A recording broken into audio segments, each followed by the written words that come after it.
शिक्षणाच्या व्याख्या आपण काल बघितली. शिक्षणाच्या वेगवेगळ्या तत्वज्ञांच्या व्याख्या आपण कालच्या भागामध्ये बघितल्या होत्या. तर त्याच्या पुढचा भाग आपण आज पाहूया. तर सर्वप्रथम आजच्या भागामध्ये शिक्षणाचे घटक पाहूया. शिक्षण आणि शिक्षणाच्या व्याख्या, शिक्षणाचे घटक, बरोबर आहे. तर शिक्षण ही एक कशी हे आहे, तर त्रिध्रुवीय हे आहे. त्रिध्रुवीय म्हणजे 3 घटक असणारी एक आहे, बरोबर आहे. तर त्यामध्ये 3 घटक कोणते कोणते आहेत बघा. एक आहे शिक्षक, दुसरा आहे विद्यार्थी आणि तिसरा आहे अभ्यासक्रम, बरोबर आहे. शिक्षणाचे हे मुख्य 3 घटक आहेत. त्यालाच काय म्हणायचे, शिक्षण हे कसं आहे तर त्रिध्रुवीय आहे. आणि नेटला सुद्धा तुम्हाला असाच प्रश्न येतो की शिक्षण हे किती ध्रुवीय आहे, 2 ध्रुवीय आहे, 3 ध्रुवीय आहे, 4 ध्रुवीय आहे. तर त्यामध्ये आपण सांगू शकतो की शिक्षण हे त्रिध्रुवीय आहे. तर त्यामध्ये कोणते कोणते घटक येतात बघा. एक आहे शिक्षक, 2 आहे विद्यार्थी आणि 3 अभ्यासक्रम. तर आता याच्यामध्ये बघा, खालचे 2 घटक आहेत, विद्यार्थी आहे आणि अभ्यासक्रम आहे, पण शिक्षकच नाही. तर ही शिक्षणाची प्रक्रिया घडू शकते का हो? शिक्षकच नाहीत, विद्यार्थी पण आहेत आणि अभ्यासक्रम पण आहे, तर शिक्षणाची प्रक्रिया घडू शकते का? तर नाही. घडू शकते. बरोबर आहे. तर त्यासोबत दुसरा घटक काय आहे, विद्यार्थी. शिक्षक पण आहेत, शिकवणारे आहेत, अभ्यासक्रम सुद्धा आहे, पण विद्यार्थीच नाहीत. तर शिक्षणाची प्रक्रिया पूर्ण होऊ शकते का बघा. तर या ठिकाणी ही शिक्षणाची प्रक्रिया पूर्ण होऊ शकणार नाही, बरोबर आहे. तसंच शिक्षक आहेत, विद्यार्थी आहेत, परंतु अभ्यासक्रमच नाही. तर यावेळी सुद्धा शिक्षणाची प्रक्रिया होऊ शकते का, पूर्ण होऊ शकते का? तर या ठिकाणी सुद्धा असं सांगता येईल की शिक्षणाची प्रक्रिया इथे पण पूर्ण होणार नाही. म्हणजेच हे 3 मुख्य घटकाविना हे शिक्षणाची प्रक्रिया ही अपूर्ण आहे. तर त्यासाठी शिक्षक ही महत्वाचा आहे, शिक्षक असावाच लागतो. विद्यार्थी विद्यार्थी सुद्धा असावेच लागतात. आणि तिसरा महत्वाचा घटक म्हणजे अभ्यासक्रम. काय शिकवायचं आहे नेमकं विद्यार्थ्यांना. आपण शिकण्यासाठी शाळेमध्ये जातो, परंतु नेमकं काय शिकवायचं आहे, तर त्याची एक सूत्रबद्ध जी रचना असते ते म्हणजे अभ्यासक्रम. म्हणूनच शिक्षण या प्रक्रियेला काय म्हणलेलं आहे, तर त्रिध्रुवीय प्रक्रिया, बरोबर आहे. तर हे झाले घटक शिक्षणाचे. तर त्याच्या पुढची जी क्रिया आहे, शिक्षणाच्या प्रक्रिया ज्या आहेत, तर ह्या कोणावरती घडतात बघा. शिकणे आणि शिकवणे ह्या महत्वाच्या 2 प्रक्रिया शिक्षणाच्या आहेत. तर त्यामध्ये शिकणे जो घटक आहे हा कोणाचा असतो, तर शिकणारा कोण असतो, विद्यार्थी. त्याला काय म्हणलेलं आहे, शिकणाऱ्याला विद्यार्थी. आणि त्याचा पुढचा जो घटक आहे शिकवणे, तर शिकवणाऱ्याला काय म्हणलेलं आहे, तर शिक्षक. हे छोटे महत्वाचे पॉइंट आहेत. तर त्याचा पुढचा भाग बघूया. शिक्षण ही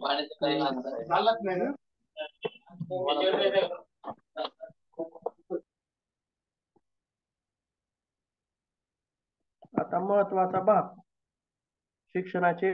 काल काय बघितलं होतं आपण, शिक्षण म्हणजे काय, शिक्षणाच्या व्याख्या. आणि आज आपण परत काय पाहिलं, शिक्षणाचे घटक. तर त्याचा पुढचा जो भाग आहे तो म्हणजे शिक्षणाचे प्रकार. आता शिक्षण वेगवेगळ्या पद्धतीनं होतं, बरोबर आहे. सुरुवातीलाच याच्यामध्ये म्हणलेलं आहे बघा, शिक्षण देण्याच्या आणि घेण्याच्या पद्धतीवरून शिक्षणाचे मुख्यतः 3 प्रकार पडतात, बरोबर आहे. शिक्षणाचे किती प्रकार पडतात, तर ती मुख्यतः 3 प्रकार पडतात. तर कोणते कोणते प्रकार आहेत ते. पहिला प्रकार आहे औपचारिक शिक्षण, दुसरा आहे अनौपचारिक शिक्षण आणि तिसरा आहे सहज शिक्षण, बरोबर आहे. तर हे 3 मुख्य प्रकार शिक्षणाचे आपल्याला पाहता येतील. तर त्यातील पहिला जो प्रकार आहे औपचारिक शिक्षणाचा, तो प्रकार पाहूयात सर्वप्रथम. औपचारिक म्हणजे काय? कोणी काही सांगू शकेल का औपचारिक म्हणजे काय किंवा अनौपचारिक म्हणजे काय? दोन्हीतला फरक काय सांगू शकाल? औपचारिक आणि अनौपचारिक. शाळा कॉलेजमध्ये दिले जाणारं औपचारिक शिक्षण आणि अनौपचारिक शिक्षण म्हणजे आपण समाजात वावरताना वेगवेगळ्या घटकांकडून मिळणारं शिक्षण. बर बर, ठीक आहे. तर औपचारिक काय, औपचारिकला काय म्हणता येईल थोडक्यात? आपण जे शिक्षणाची शाळा व्याख्या. कॉलेजमध्ये करिक्युलम मधून जे एज्युकेशन घेतो ते औपचारिक शिक्षण. हा हा हा हा, ठीक आहे ठीक आहे. तर औपचारिक म्हणजे त्याला एक सूत्रबद्धता असते, बरोबर आहे. एक चाकोरी आखून दिलेली असते आणि त्या चाकोरीचा अवलंब करत आपल्याला ही प्रक्रिया पार पाडायची असते, बरोबर आहे. त्याला म्हणायचं औपचारिक. आणि अनौपचारिक म्हणजे मुक्त असतं, त्याच्यामध्ये बंधन नसतं, बरोबर आहे. तुम्ही सरळच जावं असं काय नाही, तर वेडवाकडे जरी गेलं तरी चालतं. म्हणजेच एका चाकोरीच्या मार्गाने नाही गेलं तरी चालतं, किंवा तिथं बंधनं कमी असतात. तर औपचारिक मध्ये बंधनं कशी असतात? बंधनं जास्त असतात, किंवा औपचारिक मध्ये असं म्हणता येईल की बंधनं असतात आणि औपचारिक मध्ये बंधनं नसतात. थोडक्यामध्ये औपचारिक आणि अनौपचारिकचा हा फरक आपल्याला सांगता येईल. तर त्याची व्याख्या बघूया.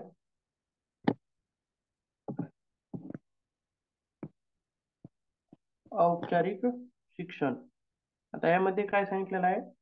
औपचारिक शिक्षण हे शाळा, महाविद्यालय, विद्यापीठ यासारख्या शैक्षणिक संस्थांमधून दिले जाते, बरोबर आहे. आणि औपचारिक शिक्षणाची ध्येय ही पूर्वनियोजित असतात आणि व्यक्तीच्या व समाजाच्या गरजामधून औपचारिक शिक्षण संस्था निर्माण होत असतात, बरोबर आहे. तर आताच कोण सांगितलं होतं ती? आता कोण सांगितलं होतं शिक्षणाची व्याख्या? आता औपचारिक, त्यांच्या म्हणण्याप्रमाणे बघा. तर जे शिक्षण शाळा महाविद्यालयामध्ये घेतलं जातं, तर शाळा महाविद्यालयामध्ये कसं असतं? बंधनं असतात, बरोबर आहे. वेळेवर गेलं पाहिजे, शिस्त पाळली पाहिजे, गणवेश घातला पाहिजे, होमवर्क वेळेवर केला पाहिजे, बरोबर आहे. इतकी वेळ शाळा असणारी आहे, इतक्या वेळेला सुट्टी होणार आहे. म्हणजे ही सर्व बंधनं आपल्याला पाळून हे शिक्षण घ्यायचं असतं. तसेच या शिक्षणामध्ये स्थान, गरज असते. कशाची गरज असते? एखाद्या स्थानाची गरज असते. म्हणजेच जसे की शाळा, कॉलेजेस, विद्यापीठे, म्हणजेच स्थानाची सुद्धा या शिक्षणासाठी गरज असते, बरोबर आहे. आणि अशा वेगवेगळ्या ह्याच्यामधून हे शिक्षण आपल्याला दिलं जातं. आणि विशिष्ट यंत्रणेमार्फत निश्चित ध्येय समोर ठेवून नियोजनपूर्वक दिल्या जाणाऱ्या शिक्षणास औपचारिक शिक्षण असे म्हणतात. विशिष्ट यंत्रणेमार्फत, बरोबर आहे. आता वेगवेगळ्या विद्यापीठांचे अभ्यासक्रम वेगवेगळे असतात आणि विशिष्ट ध्येय म्हणजे काय? तर इंजिनिअरिंग साठीचा अभ्यासक्रम वेगळा आहे, बरोबर आहे. डॉक्टरकीचा अभ्यासक्रम वेगळा आहे, वकिलासाठीचा अभ्यासक्रम वेगळा आहे. म्हणजेच वेगवेगळ्या शाखा, जसे की बघा 12वी नंतर असतील, किंवा मॅथ, केमिस्ट्री, बायोलॉजी. तर 12वी नंतर वेगवेगळे त्याचे पार्ट होतात, बरोबर आहे. जसे की इंजिनिअरिंग वाल्यांचे विषय वेगळे, आर्ट्स वाल्यांचे विषय वेगळे, कॉमर्स वाल्यांचे विषय वेगळे. तसंच विशिष्ट यंत्रणेमार्फत निश्चित ध्येय समोर ठेवून, आता इंजिनिअरिंग वाल्यांचं ध्येय काय असणार आहे? तर ते ध्येय पूर्ण करण्यासाठी आवश्यक असणारं शिक्षण त्यांच्यासमोर, त्या विद्यार्थ्यासमोर ठेवणं. तसेच आता समजा डॉक्टर होण्यासाठी कोणत्या शिक्षणाची गरज आहे, कशा शिक्षणाची गरज आहे? तर ते डॉक्टर होणं म्हणजे ते साध्य झालं, बरोबर आहे.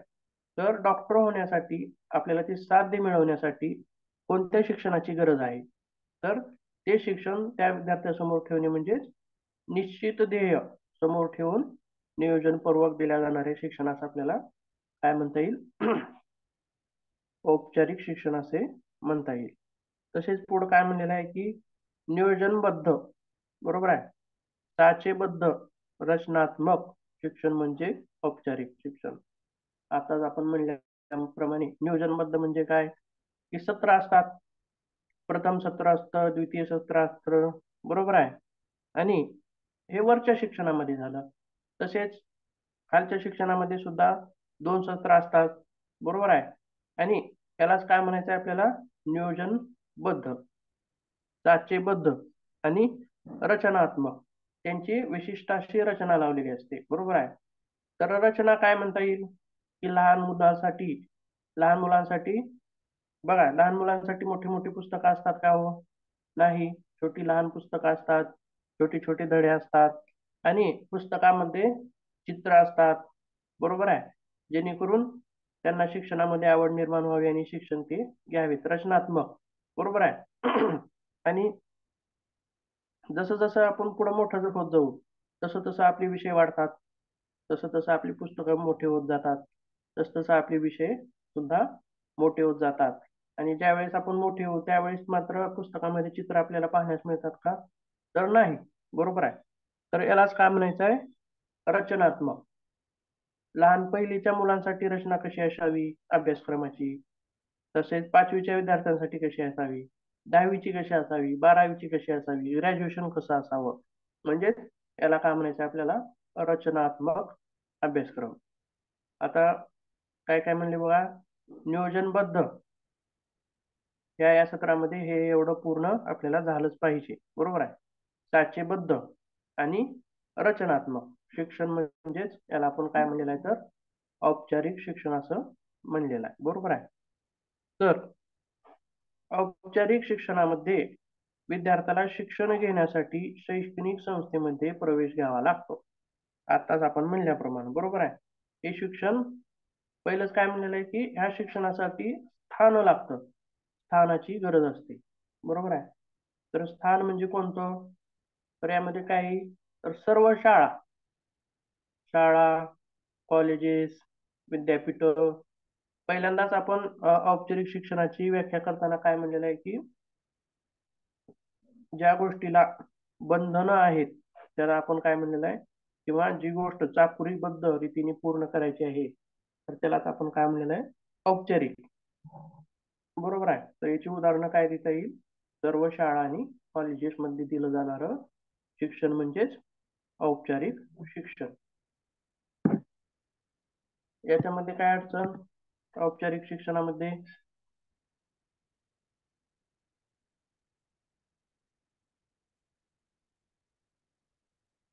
आहेत का कोणी?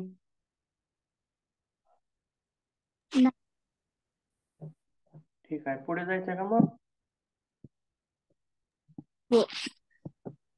हो सर. चालतंय, ठीक आहे. जिथं समजत नसेल तिथं विचारत जावा. हं? आणि व्यवस्थित समजून घेणं हे गरजेचं आहे. कारण आपण शिक्षणाच्या आता आपलं जे शिक्षण चालू आहे ते उच्च लेवलचं शिक्षण आहे, बरोबर आहे. ते सुद्धा आपल्याला पुढे पाहता येईल. हं? आणि औपचारिक शिक्षणानंतर काय आहे अनौपचारिक शिक्षण. आता या पहिल्यांदाच काय म्हणता येईल बघा, याला काही बंधनं नाहीत, चाकोरीपणा नाही, परंतु ते वेळ काळामध्ये पूर्ण करावं लागतं, बरोबर आहे. या शिक्षणामध्ये आपण आपल्या फावल्या वेळेनुसार व सोयीच्या वेळेनुसार शिक्षण घेऊ शकतो, बरोबर आहे. तर यामध्ये कोणतं शिक्षण येईल बर? फावल्या वेळेमध्ये घेतलं जाणारं शिक्षण, किंवा आपल्याला जे वेळ उपलब्ध आहे, आता आपलं घरकाम पूर्ण केलंय, हा, तसेच आपला व्यवसाय सांभाळायचा आहे आपल्याला, आपलं घरकाम सांभाळायचं आहे, घराची जिम्मेदारी सांभाळायचं आहे, सगळं सांभाळून शिक्षण घ्यायचं आहे, बरोबर आहे. अशा शिक्षणाला काय म्हणता येईल? दूरस्थ शिक्षण. कोणतं शिक्षण? दूरस्थ शिक्षण म्हणजे ओपन युनिव्हर्सिटी मध्ये घेतलं जातं ते. हो हो हो, दूरस्थ म्हणजेच अनौपचारिक शिक्षण, बरोबर आहे. याला बंधनं नसतात, बरोबर आहे. विना बंधनाचं शिक्षण म्हणजेच अनौपचारिक शिक्षण.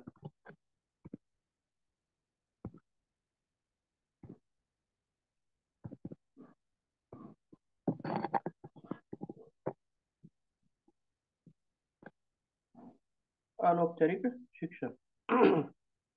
तर यामध्ये काय म्हणलेलं बघा की औपचारिक शिक्षणामध्ये शाळेत उपस्थित राहणे, विशिष्ट वेळेमध्ये अध्यापन सुरू करणे, सुरू असणे, प्रत्येक वेळेस शाळेत भेट देऊनच कार्य पूर्ण करणे अशी बंधने असतात कशामध्ये, औपचारिक शिक्षणामध्ये.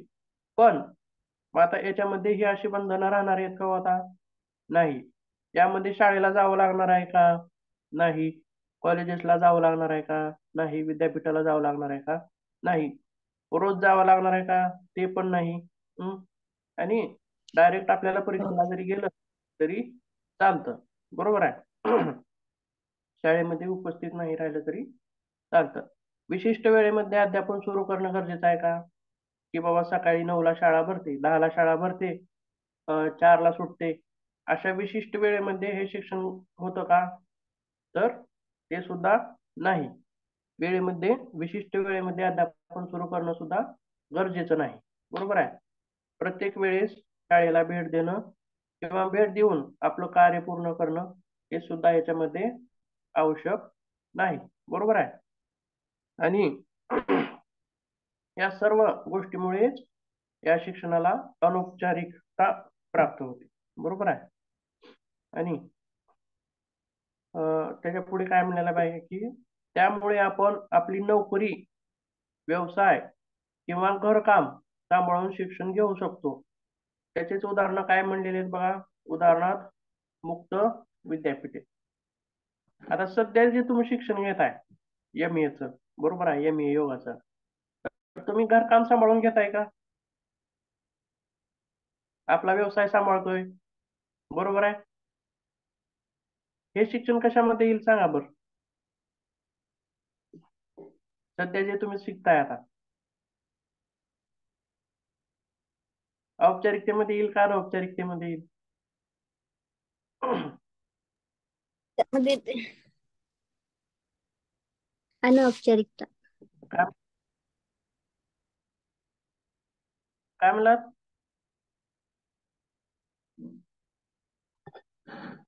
आवाज नाही येत व्यवस्थित.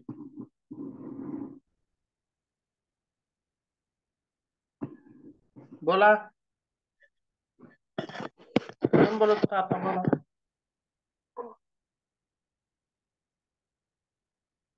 माझा आवाज येतोय का? हो हा सर. येतोय.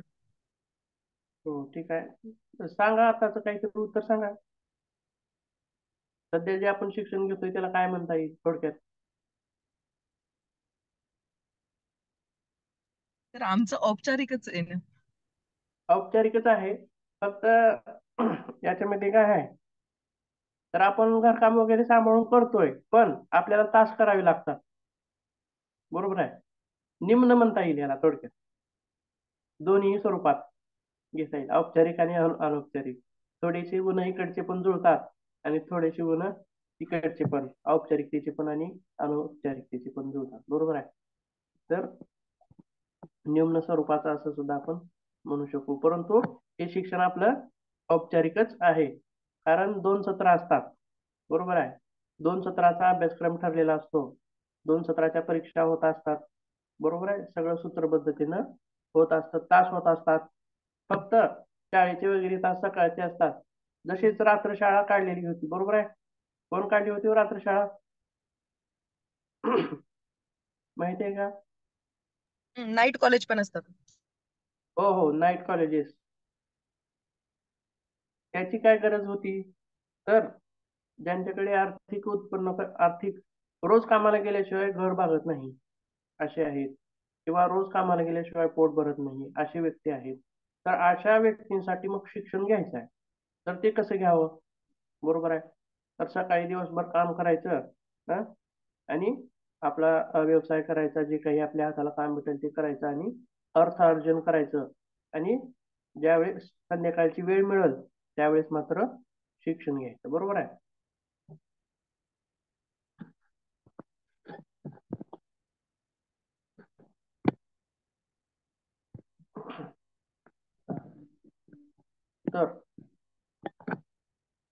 व्यवसाय किंवा घरकाम सांभाळून घेऊन जे घेतलं जातं तर अशाला म्हणायचं आहे अनौपचारिक शिक्षण. आणि याचं उदाहरण काय देता येईल तर मुक्त विद्यापीठामध्ये दिलं जाणारं शिक्षण हे अनौपचारिक शिक्षण असेल. तर त्याच्या पुढचं आहे सहज शिक्षण. बघा, कालच मी व्याख्या सांगताना म्हणलं होतं की शिक्षण ही प्रक्रिया कशी आहे तर उत्स्फूर्त आहे आणि अविरत चालणारी आहे. अविरत म्हणजे जन्मल्यापासून मृत्यूपर्यंत चालणारी ही प्रक्रिया आहे. बरोबर आहे. तर ही शिक्षण जे जन्मापासून मृत्यूपर्यंत चालणारं जे शिक्षण आहे ते कोणत्या ह्याच्यामध्ये येतं सांगा बरं आता. औपचारिक, अनौपचारिक का सहज शिक्षण?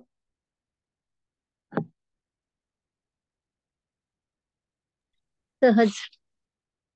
सहज शिक्षणामध्ये येतं. तर आता सहज शिक्षणामध्ये बघा, शाळेची गरज आहे का? नाही. किंवा कोणीतरी विशिष्ट व्यक्तीने शिकवावं, जसं की शाळेमध्ये शिक्षक शिकवत असतात, तर तशी गरज आहे का? नाही. याला काही अभ्यासक्रम असतो का हो? तर नाही. याला काही ध्येय असतं का? तर तेही नसतं. बरोबर आहे, ध्येयही नाही. याला कुठली परीक्षा असते का? नाही. बरोबर आहे. तर याच्यामध्ये सगळीच बंधनं निकामी झाली. बरोबर आहे. औपचारिकतेमध्ये बंधनं होती, अनौपचारिकतेमध्ये बंधनं शिथिल झाली आणि आता सहज शिक्षणामध्ये बंधनं काय आहेत? पूर्णतः नाहीशी झालेली आहेत. बरोबर आहे. म्हणजे याला कुठलं सत्र नाही किंवा शाळेत जायचं नाही किंवा कुठला अभ्यासक्रम नाही आणि त्याला शिकवणारं पण कोण नाही. तर सहज शिक्षणामध्ये काय काय येतं बघा. सहज शिक्षणामध्ये काय काय येतं? समाजामध्ये घडणारी प्रत्येक घटना. बरोबर आहे. किंवा आपण सायकल चालवायला शिकलो कोणाकडून, तर आपण सायकल चालवायला शिकलो, पोहायला शिकलो. बरोबर आहे. बोलताना सुद्धा, तर काल आपण म्हणलेलं आहे बघा, आई ही आपली पहिली गुरु असते. बरोबर आहे. तर ती कोणत्या शिक्षणामध्ये येईल हो? कोण्या शिक्षणामधील शिक्षिका येईल ती? तर सहज शिक्षण. सहज शिक्षणामधील शिक्षिका म्हणजे आपली आई, वडील, आजूबाजूचा परिसर, आपले नातेवाईक, आपली मित्रमंडळी. बरोबर आहे. आपली शेजारी पाजारी. आणि सहज शिक्षण कोठे चालतं सांगा बरं. शाळा कोणती सहज शिक्षणाची? विश्व.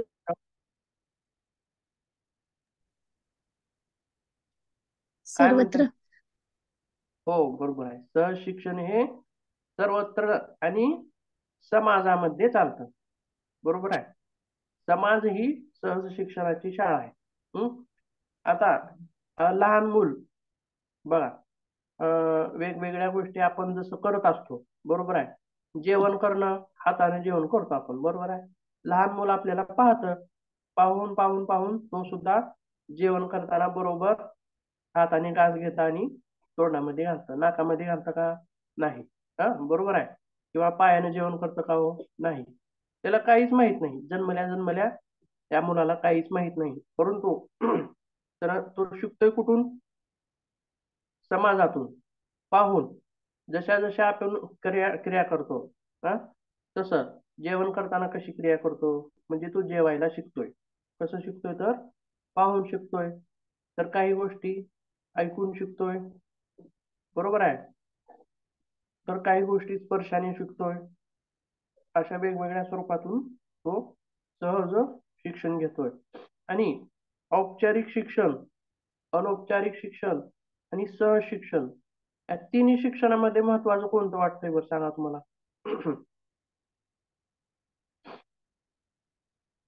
तीन शिक्षणामध्ये महत्वपूर्ण शिक्षण कोणतं असेल? सहज शिक्षण. बरोबर आहे. सहज शिक्षणच महत्वाचं आहे. बरोबर आहे. तर आपले आई वडील असतील किंवा आजोबा असतील किंवा पूर्वीच्या काळामध्ये आपले शिवाजी महाराज असतील किंवा महात्मा गांधी असतील किंवा आणखीनही त्याच्या पलीकडे ज्ञानेश्वर महाराज असतील किंवा आपले पतंजली असतील किंवा आणि कोणतेही विद्वान व्यक्ती असतील किंवा सामान्य व्यक्ती असतील, तर ते त्यांना शाळा माहित होत्या का हो? शाळेमध्ये गेले होते का ते? नव्हते. तरी पण ते श्रेष्ठ आहेत, महान आहेत. आता आज आपण योगाचं शिक्षण घेतोय. कशाचं घेतोय? योगाचं शिक्षण घेतोय. आणि परंतु पण पतंजलींपेक्षा आपण श्रेष्ठ आहोत का हो? नाही. बरोबर आहे. आपण जे शिक्षण घेतोय ते औपचारिक शिक्षण घेतोय, पण त्याच्याही पलीकडं जाऊन जे अनौपचारिक शिक्षणातून घडलेले आहेत, जे अनुभवातून घडलेले आहेत. बरोबर आहे. आपले आजोबा असतील म्हणा, तर समाजामध्ये वागण्याचं म्हणा, बोलण्याचं असेल किंवा कोणत्याही गोष्टी असतील, तर त्यामध्ये ते श्रेष्ठ आहेत. बरोबर आहे. आता आपलेच पंतप्रधान आहेत. बरोबर आहे. त्यांचं शिक्षण काय सांगता येईल? माहित आहे का कोणाला?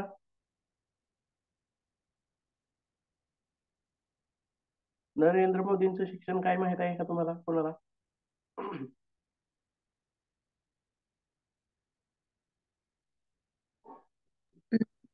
कोणी?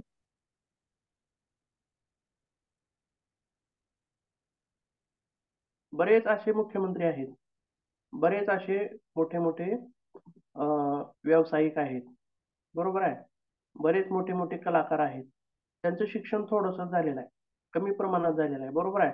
आपलं जसे की सचिन तेंडुलकर आहेत, त्यांचं शिक्षण त्यांना काय म्हणलं आहे की 10वी सुद्धा त्यांची निघाली नव्हती, 10वी नापास झाली होती, असं काहीतरी म्हणलं जातं. बरोबर आहे. तरी सुद्धा ते आज जगभर प्रसिद्ध आहे. बरोबर आहे.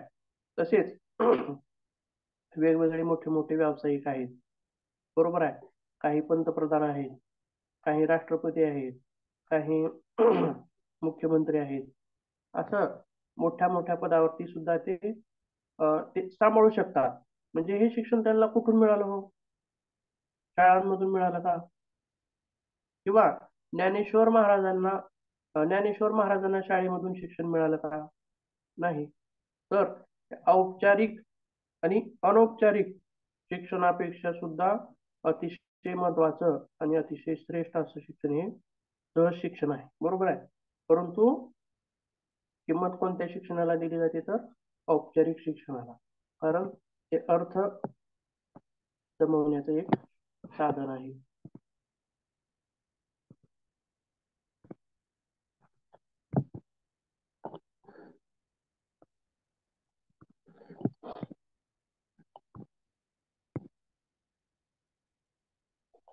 कुठं आलो तर आपण सहज शिक्षणामध्ये.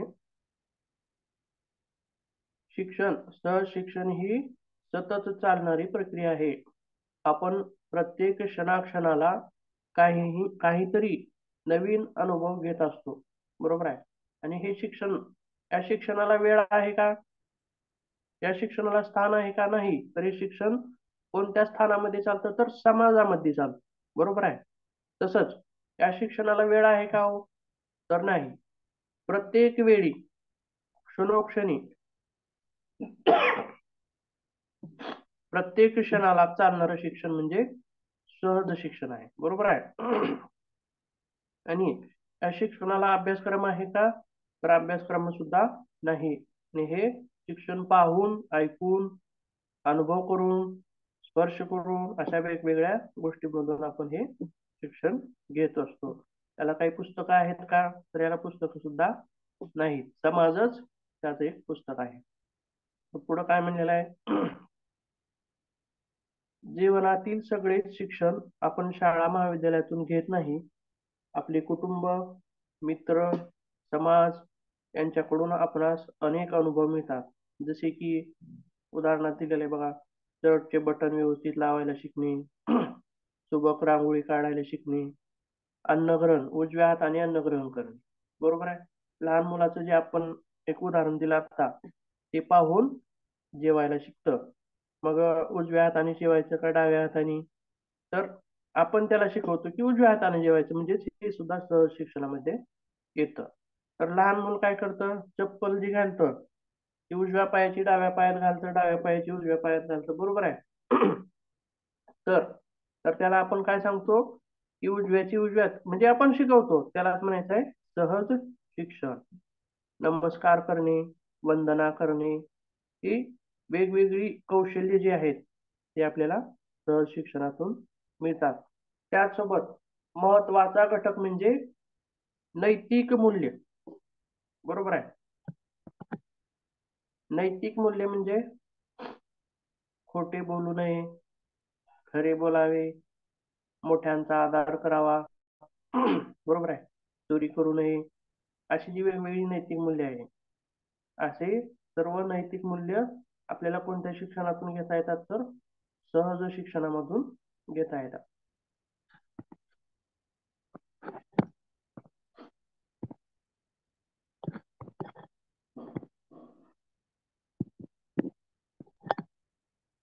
या पुढे आहे आपण शाळेत न जाता सहजगत्या कुटुंबातून समवयस्काकडून आत्मसात केली आहेत. त्यामुळेच या शिक्षणात सहज शिक्षणाचे म्हणतात, हे आपण पाहिलं आता. तर आणि सहज शिक्षणाचं स्थान काय आहे? तर सर्वत्र आहे. बरोबर आहे. यामध्ये काही अडचण? शिक्षणाचे प्रकार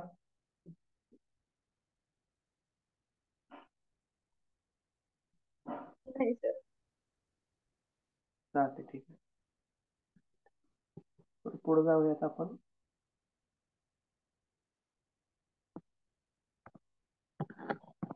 शिक्षणाचे थर.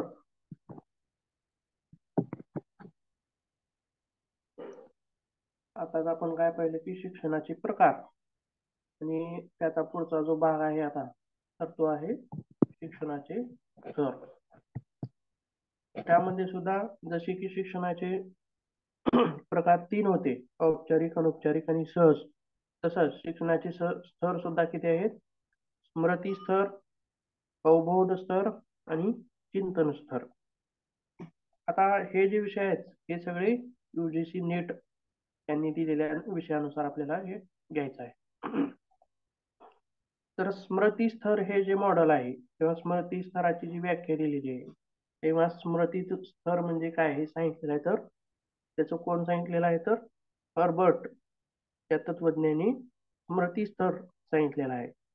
आणि त्याचा पुढचा जो अवबोध स्तर आहे, तो मॉरिसन या तत्वज्ञानी किंवा या विचारवंतांनी अवबोध स्तर म्हणजे काय किंवा तो कसा आहे ते सांगितलेलं आहे. त्याचा पुढचा जो प्रकार आहे चिंतन स्तर. चिंतन स्तराचं जे मॉडेल आहे ते हंट या तत्वज्ञानी सांगितलेलं आहे. तर सर्वप्रथम आपण स्मृती स्तर पाहूया, त्यानंतर पुढचे स्तर. आता बघा, स्मृती स्तर कोणत्या ह्याच्यामध्ये येईल?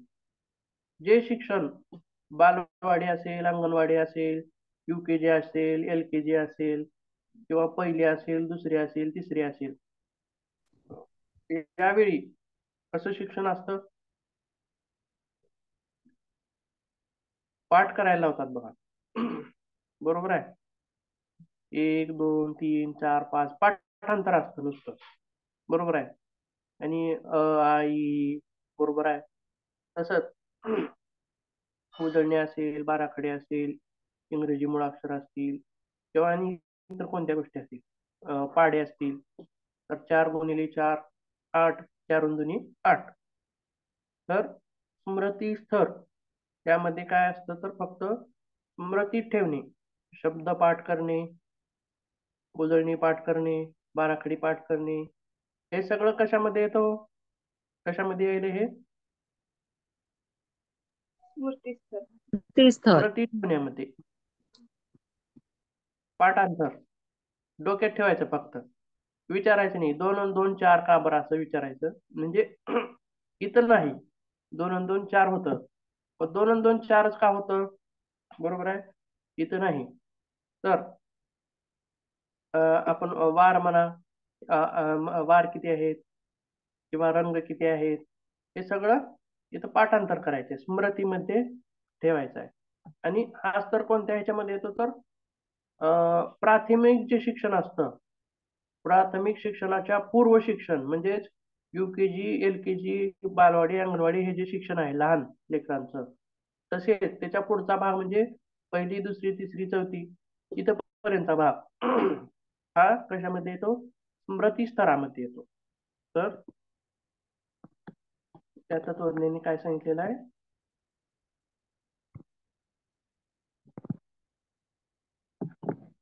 कोणी सांगितलेलं आहे? तर हे जे शिक्षण आहे तर हर्बर्ट यांनी सांगितलेलं आहे प्राथमिक मध्ये. आणि यामध्ये काय केलं जातं? पाठांतर केलं जातं, कंठस्थ केलं जातं. आणि याचे प्रश्न उत्तर कसे असतात? तर एका वाक्यात. आणि हा भाग कशामध्ये येतो? कितवी पर्यंत येतो बघा? 1ली ते 7वी स्मृती स्तरामध्ये. बरोबर आहे. आणि त्याच्या अगोदरचा UKG LKG का बालवाडीचा जो भाग आहे तो स्मृती स्तरामध्ये येतो. तर त्याच्या पुढे जाऊन कोणता स्तर आहे? अवबोध स्तर. यामध्ये काय सांगितलेलं आहे? याच्यामध्ये कोणता भाग येतोय अवबोध स्तरामध्ये? तर आपण स्मृती स्तरामध्ये काय केलं? फक्त पाठांतर केलं. आणि प्रश्नाची उत्तरं सुद्धा कशी दिली? एका वाक्यात दिली. बरोबर आहे. तर गणित सुद्धा कशी असतात? छोटी छोटी.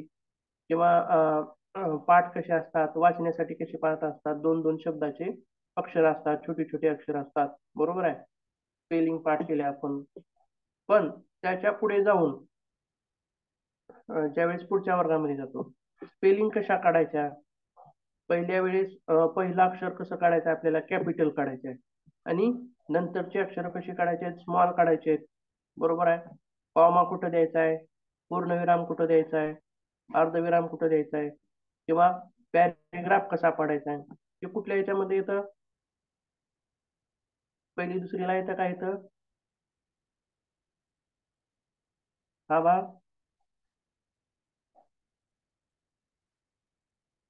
हा भाग माध्यमिक शिक्षणात म्हणजे 7वीच्या पुढे. माध्यमिक शिक्षणामध्ये. यालाच कसा स्तर म्हणायचा? मग याला अवबोध स्तर. आता यामध्ये आता बघा, पृथ्वी गोल आहे म्हणलं जातं. किंवा विषयाचं विस्तारीकरण यामध्ये या स्तरामध्ये केलं जातं. तर पहिल्या याच्यामध्ये कशी होती प्रश्नाची उत्तरं? एका वाक्यात होती. बरोबर आहे. तर आता याच्यामध्ये मात्र प्रश्नाची उत्तर कशी असणार आहेत? लघु उत्तरी किंवा निबंध स्वरूपामध्ये. बरोबर आहे. तर आपल्याला असे प्रश्न होते का? 50 शब्दामध्ये उत्तर लिहा, 100 शब्दामध्ये उत्तर लिहा, 150 शब्दामध्ये उत्तर लिहा, किंवा पॅरेग्राफ मध्ये लिहा, निबंध स्वरूपामध्ये लिहा. तर आपला जो विषय आहे, फक्त आता इथं अवजळणी पाठ करायची आहे का? नाही. तर त्याच्या पुढे जाऊन 1 आणि 1 2 हे कसं होतं? किंवा एखादी जी गोष्ट आहे ती पाठांतर करायची नाही फक्त. तर ती गोष्ट कशी होते? बरोबर आहे. त्याकडे लक्ष देणं किंवा ते समजून घेणं म्हणजे हा स्तर येतो. समजून घेणे बघा इथे दिलेलं आहे बघा 30व्या नंबरला. स्मृती स्तरामध्ये काय म्हणलेलं आहे? तर पाठांतर आणि कंठस्थ करणे. तसेच आता अवबोध स्तरामध्ये काय सांगितलेलं आहे? तर समजून घेणे किंवा त्यालाच पुढे काय म्हणलेलं आहे? Deep knowledge. प्रत्येक गोष्टीचं डीप नॉलेज आपल्याला या ठिकाणी मिळतं. आणि प्रश्नाचं स्वरूप किंवा प्रश्नाची उत्तर आपल्याला कशा स्वरूपामध्ये इथे द्यायचे? तर लघु उत्तरी किंवा निबंध स्वरूपामध्ये इथं प्रश्नाची उत्तरं असतील. आणि हा वर्ग कुठं येतो? 8वी ते 12वी यामध्ये अवबोध स्तर लागू होतो. तर त्याच्या पुढचा जो आहे तो चिंतन स्तर. चिंतन स्तर हा कोणाचा आहे? कोणी सांगितलेलं आहे चिंतन स्तर? त्याचं स्वरूप कोणी सांगितलेलं आहे? तर पंत या विचारवंतांनी चिंतन स्तराचं स्वरूप सांगितलेलं आहे. आणि यामध्ये जे येतं, आता तुम्हाला पुढच्या वर्षी थेसिस लिहावा लागतो, शोध प्रबंध. बरोबर आहे. मग शोध प्रबंध लिहिताना काय करावं लागतं? पाठांतर करावं लागतं किंवा त्याचं विस्तारण करावं लागतं का काय करावं लागतं? चिंतन करावं लागतं. बरोबर आहे. किंवा एखादी समस्या आहे त्या समस्येबद्दल विचार करणे बरोबर आहे. ही गोष्ट अशी आहे. मग त्या गोष्टीचा विस्तारित रूप आपण कोणत्या स्तरामध्ये बघितलं? अवबोध स्तरामध्ये. आणि मग त्याचा पुढचा जो चिंतन स्तर आहे, तर ही गोष्ट अशीच का आहे? काय काय येईल बघा.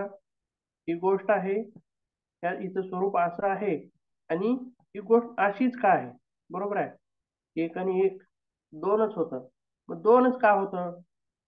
किंवा वेगवेगळ्या ज्या गोष्टी असतील त्या म्हणा, तर प्रत्येक गोष्टीचा उलगडा करून पाहणे, प्रत्येक गोष्टीबद्दल चिंतन करणे, म्हणजे हे या स्तरामध्ये येतं.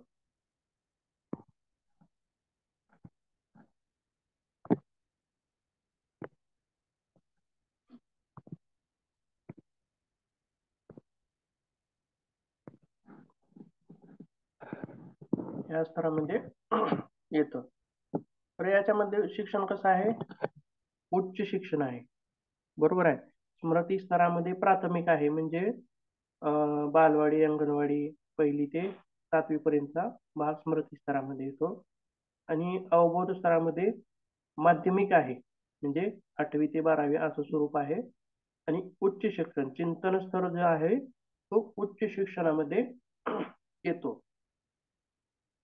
तर स्मृती स्तरामध्ये पाठांतर आहे, अवबोध स्तरामध्ये समजून घेणे आहे, तर चिंतन स्तरामध्ये मात्र शोध घेणे, त्या गोष्टीचा, त्या समस्येचा शोध घेणे किंवा त्याच्यावरती, त्या समस्येवरती उलगडा करणे, हे त्या चिंतन स्तरामध्ये येतं. तर त्याचा तो कोणत्या ह्याच्यामध्ये येतो? तर पदवी आणि पदविका असं स्वरूप त्यामध्ये दाखवले. यामध्ये काही अडचणी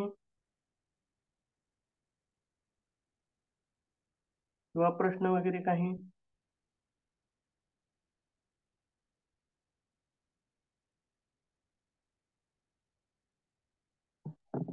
नाही सर. ठीक आहे. तर आजच्या ह्याच्यामध्ये काय काय बघितलं आपण? सर्वप्रथम शिक्षणाचे घटक. कोणते कोणते घटक होते? त्रिध्रुवीय, शिक्षक, विद्यार्थी आणि अभ्यासक्रम. बरोबर आहे. त्रिध्रुवीय, 3 ध्रुव शिक्षक, आहेत हो, शिक्षणाचे जे घटक आहेत. तर एकमेकावरती अवलंबून आहेत ते. कसे आहेत? शिक्षकाविना किंवा विद्यार्थ्याविना किंवा अभ्यासक्रमाविना ही प्रक्रिया होऊ शकणार नाही, म्हणजे एकमेकावरती अवलंबून असणारी ही प्रक्रिया आहे. तिला किती ध्रुव आहे? तर 3 आहे. त्याच्या पुढे काय पाहिलं? शिक्षण घेणारा आणि शिक्षण देणारा. त्याच्या पुढचा काय होता भाग? शिक्षणाचे प्रकार. बरोबर आहे. कोणते कोणते प्रकार सांगता येतील? औपचारिक, अनौपचारिक आणि सहज. औपचारिक शिक्षण, अनौपचारिक शिक्षण आणि सहज सहज शिक्षण. शिक्षण. हो. त्याच्या पुढचा भाग शिक्षणाचे स्तर.